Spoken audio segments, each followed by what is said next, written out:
Allahu Akbar. Et si une partie de l'histoire d'Israël que nous croyons connaître devait être relue à la lumière du Coran? Pourquoi Allah a-t-il consacré autant de passages aux enfants d'Israël? Pourquoi Jérusalem et Al-Aqsa occupent-elles une place aussi particulière dans l'histoire des prophètes? Et surtout, que pouvons-nous réellement comprendre de cette histoire sans tomber dans les slogans, la colère ou les interprétations précipitées? Avant de poursuivre, si vous voulez découvrir d'autres réflexions profondes sur le Coran, les hadiths et les grandes questions qui touchent notre époque, abonnez-vous maintenant à la chaîne. Laissez votre soutien par un j'aime, partagez cette vidéo avec vos proches et écrivez « Allahu Akbar » en commentaire. Votre engagement permet à ce rappel de toucher davantage de personnes et de faire vivre ces enseignements. Aujourd'hui, nous allons examiner cette question à travers les enseignements du Coran et les paroles rapportées du prophète Muhammad, paix et bénédiction d'Allah sur lui. Une réflexion qui ne cherche ni à provoquer, ni à condamner un peuple entier, mais à comprendre les leçons profondes que le Coran nous invite à tirer de l'histoire. Car derrière les événements que nous voyons aujourd'hui se trouve peut-être une question beaucoup plus profonde. Qu'est-ce qu'Allah veut réellement nous enseigner à travers cette histoire?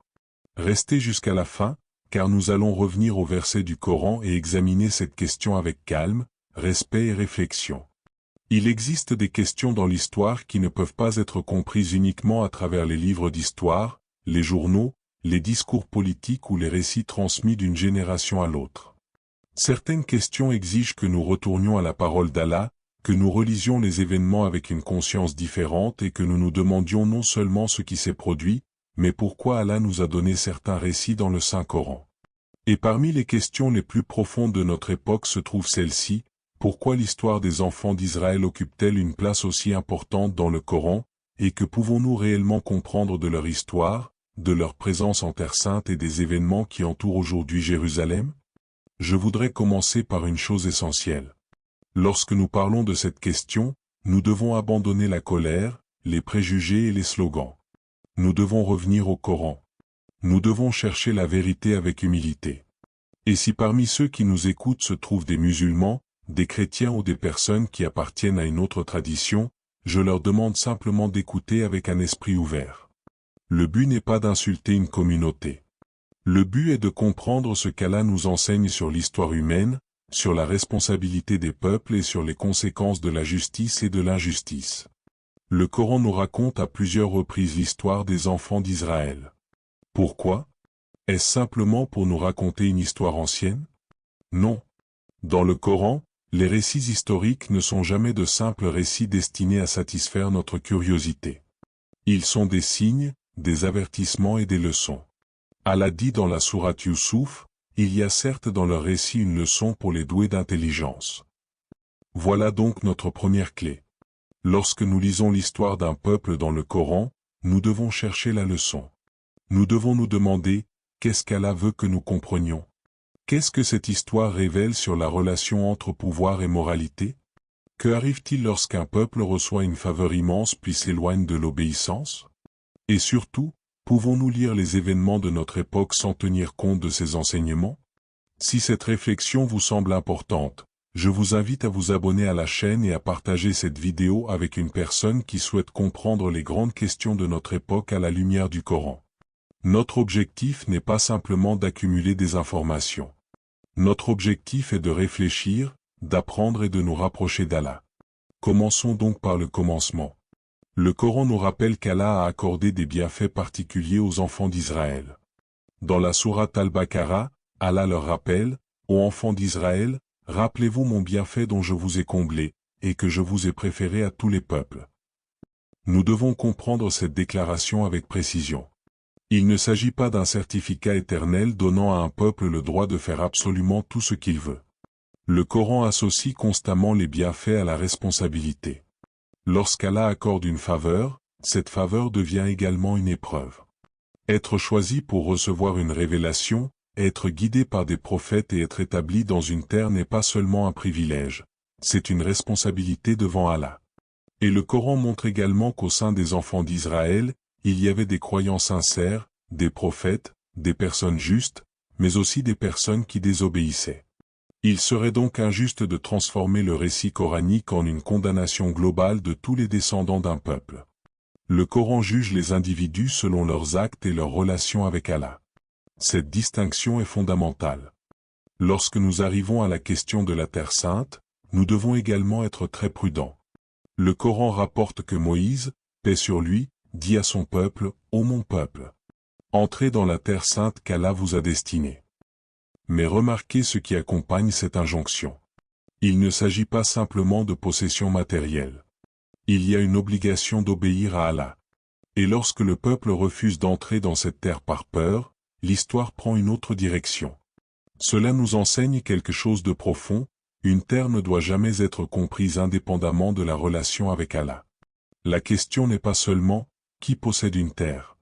La question est aussi « qui agit avec justice sur cette terre ?» Qui respecte les droits des autres? Qui protège la vie humaine? Qui obéit à Allah? Voilà pourquoi une lecture purement politique de l'histoire de Jérusalem est insuffisante. Jérusalem, Al-Qud, Bey al-Magdi, est une ville dont la signification dépasse largement les frontières politiques modernes. Le Coran mentionne Al-Majid al-Aqsa dans le récit du voyage nocturne du prophète Muhammad, paix et bénédiction d'Allah sur lui. Allah dit, « Gloire et pureté à celui qui de nuit fit voyager son serviteur de la mosquée sacrée à la mosquée Al-Aqsa dont nous avons béni les alentours. » Cela signifie que cette terre possède une dimension spirituelle qui ne peut pas être réduite à une question de pouvoir politique. Et ici apparaît un mystère qui mérite notre réflexion. Pourquoi le Coran ne donne-t-il pas simplement à Jérusalem le nom que nous utilisons aujourd'hui? Pourquoi le livre sacré parle-t-il de la mosquée Al-Aqsa et de la terre bénie autour d'elle, plutôt que de construire une simple chronique politique de la ville? Peut-être parce que le Coran veut nous apprendre à regarder au-delà des noms, des frontières et des cartes. Le Coran nous pousse à chercher le sens derrière les événements. Et lorsque nous examinons l'histoire des enfants d'Israël, nous constatons que le Coran ne présente jamais leur histoire comme une ligne droite vers une domination éternelle. Au contraire, il parle d'épreuves, de désobéissance, de repentir, de châtiment et de miséricorde.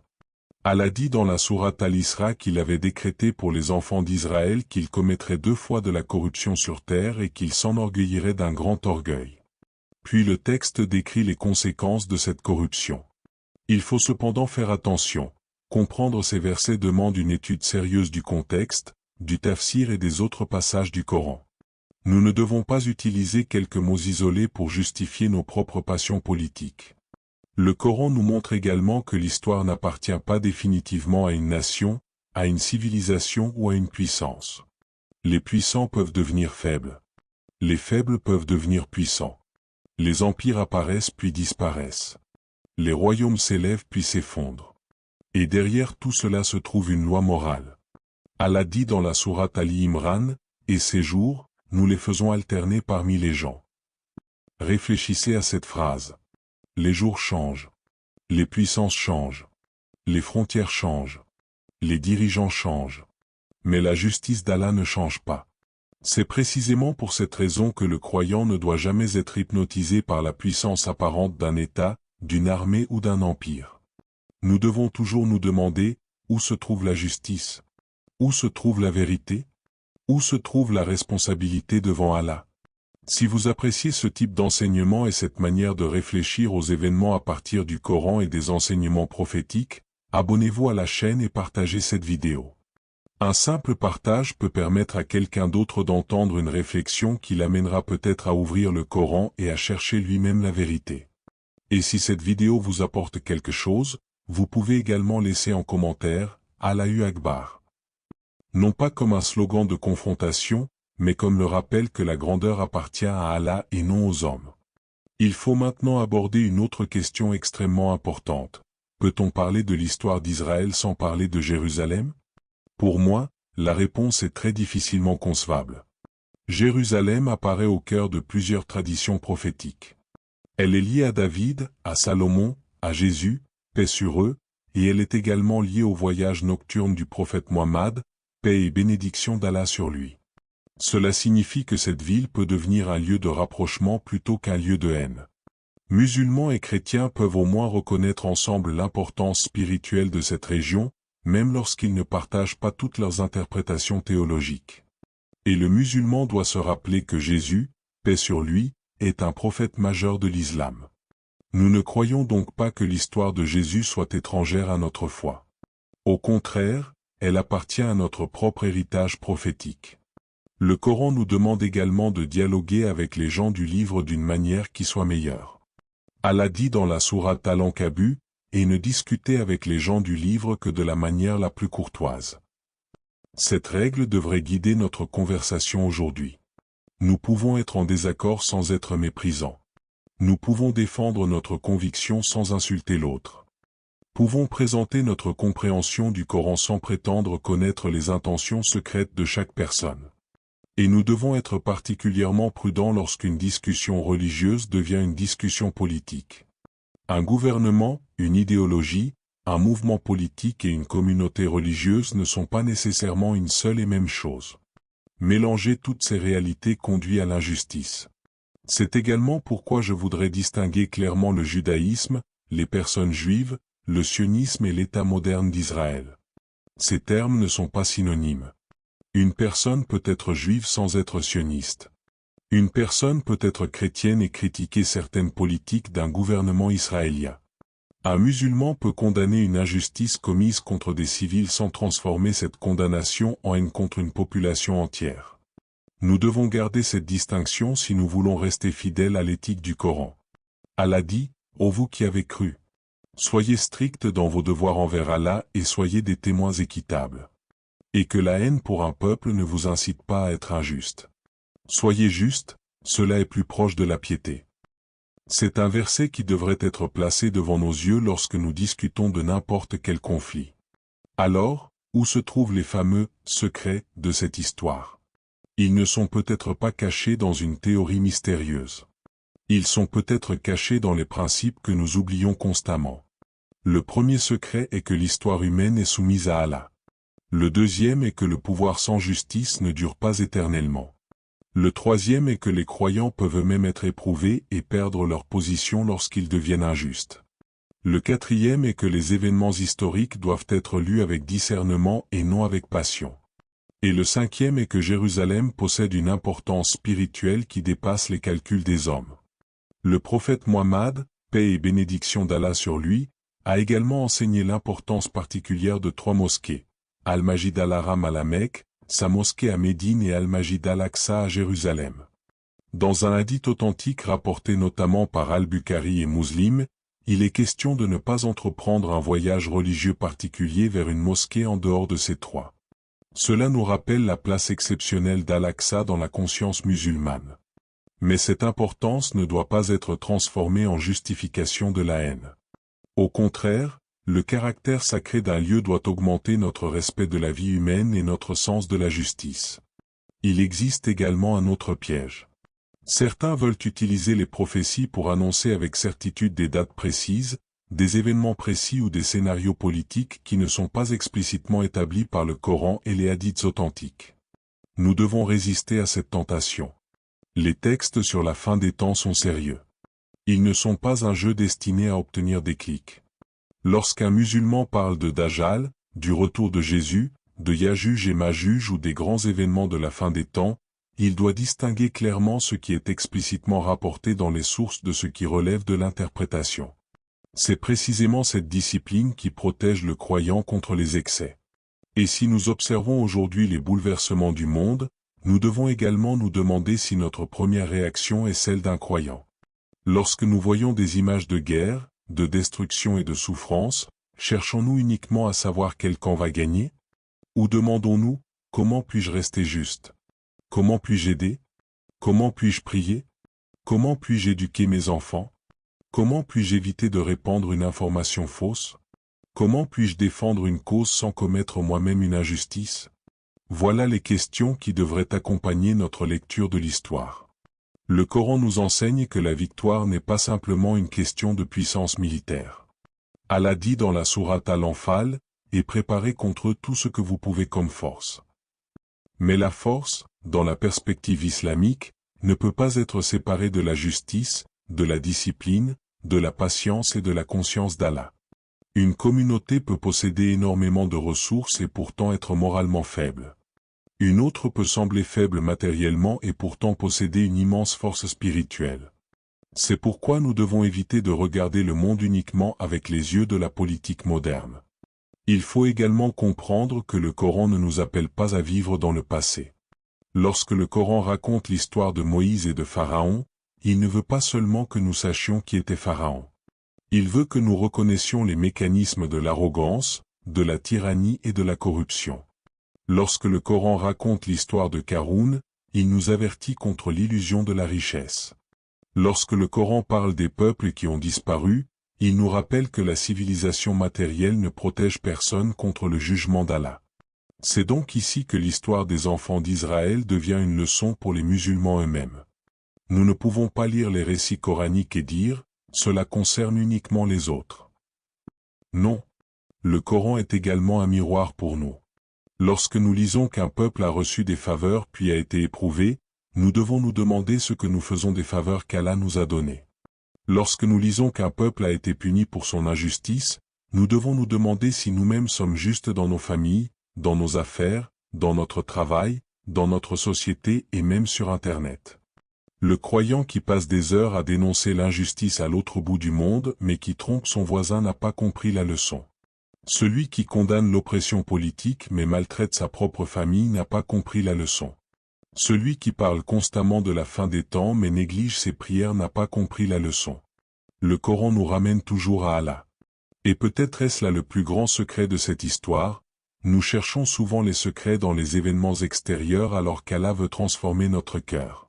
Nous voulons savoir qui sera puissant demain, quelle nation dominera, quelles frontières changeront, quelles prophéties se réaliseront. Mais Allah nous demande d'abord, quel genre de personne es-tu aujourd'hui? Es-tu juste? Es-tu honnête? Es-tu miséricordieux? Est-ce que tu dis la vérité? Est-ce que tu pardonnes? Est-ce que tu pries? Est-ce que tu te repens? Voilà pourquoi la question de Jérusalem doit être traitée avec une grande responsabilité. Cette ville est sacrée pour les musulmans et possède une immense importance dans l'histoire des prophètes. Mais précisément parce qu'elle est sacrée, nous devons refuser que son nom soit utilisé pour justifier la haine aveugle. Nous devons défendre la vérité sans perdre notre caractère. Nous devons dénoncer l'injustice sans devenir injustes.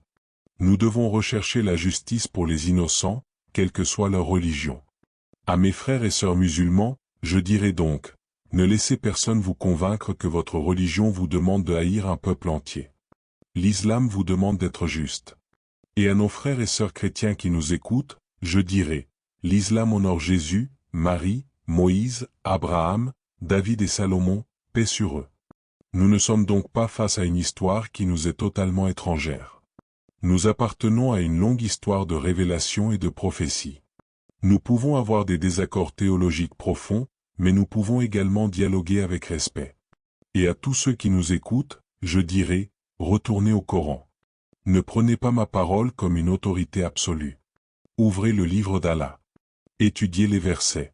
Consultez les tafsirs. Vérifiez les hadiths. Posez des questions. Cherchez les sources. Et lorsque vous entendez une interprétation qui vous semble extraordinaire, ne la répétez pas immédiatement. Demandez, où est la preuve? Quelle est la qualité du hadith? Quel est le contexte du verset? Est-ce une certitude ou une interprétation? C'est ainsi que nous pouvons retrouver une véritable culture islamique de la connaissance. Une culture dans laquelle le musulman ne se contente pas de répéter. Il réfléchit. Il vérifie. Il médite. Allah dit dans la sourate Muhammad, ne médite-t-il donc pas sur le Coran? La réflexion n'est donc pas un luxe. Elle fait partie de notre responsabilité. Lorsque nous regardons l'histoire d'Israël, nous devons donc regarder avec plusieurs niveaux de compréhension. Nous devons regarder l'histoire ancienne. Nous devons regarder les récits prophétiques. Nous devons regarder Jérusalem et Al-Aqsa. Nous devons regarder les événements modernes. Mais surtout, nous devons regarder tout cela à travers la lumière du Coran, sans forcer le texte à dire ce que nous voulons qu'il dise. Peut-être que certaines questions resteront sans réponse. Et cela est normal. Le croyant n'est pas obligé de connaître l'invisible. Allah dit, nul ne connaît l'invisible dans les cieux et sur la terre à part Allah. Nous devons donc avoir l'humilité de dire, Allah c'est mieux.